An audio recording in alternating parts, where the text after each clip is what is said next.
Hello, welcome back to Little Acre Farm. As you'll notice, I am inside today with my cat Edward. It is very cold outside and there is nothing new in the garden going on to show you. So today I decided I would share a new mason jar that I got pretty recently with you that I'm so excited about.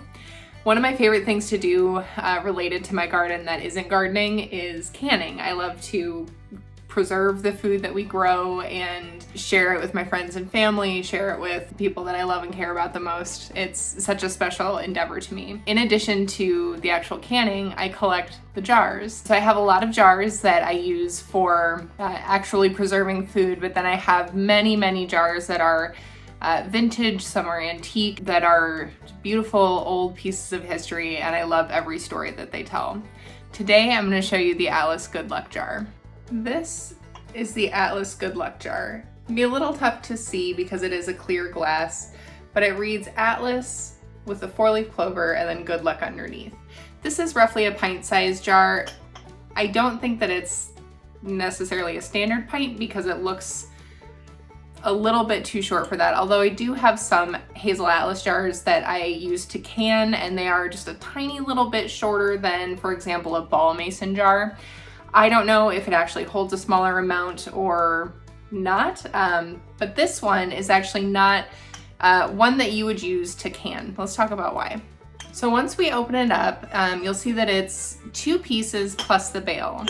So we have the jar itself, the glass lid, and then the wire bail on top of it.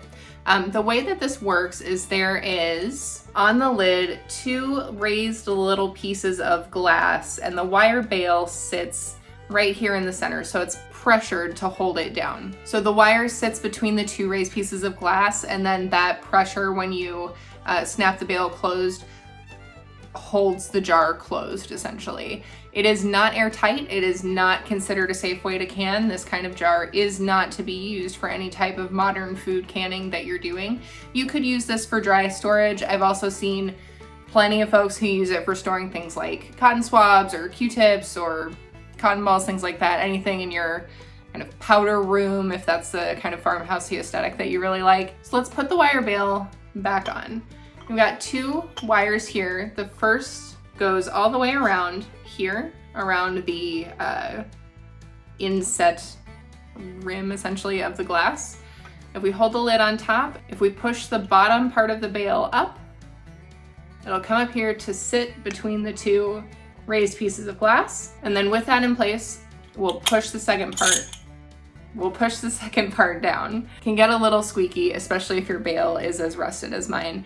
This is one way that you can tell that a jar is authentic. If it has the original wire bail on it and the bail is very rusted, it's a pretty safe bet that that's going to be the original wire that was on this jar when it was created in the 1940s, which is pretty cool. I think it's very interesting that the wire has survived for about 80 plus years. This is almost an antique, which is so amazing to me. It's, unfortunate that it can't be used for preserving food, but how cool is it to own this piece of history?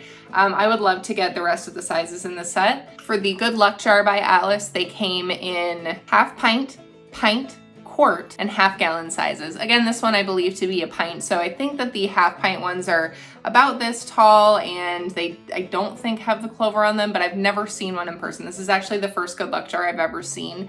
And I don't buy my jars online. I pretty much only buy them in person where I find them, which means that I have a pretty limited selection for what I can get. I feel really lucky to have found this Good Luck jar. I'm so excited that I got to add this to my collection. If you have any questions about Hazel Atlas jars or the Good Luck jar, let me know in the comments. I would love to help you out. Thanks for stopping by Little Acre Farm and spending some time with me and Edward. We'll see you soon. Bye.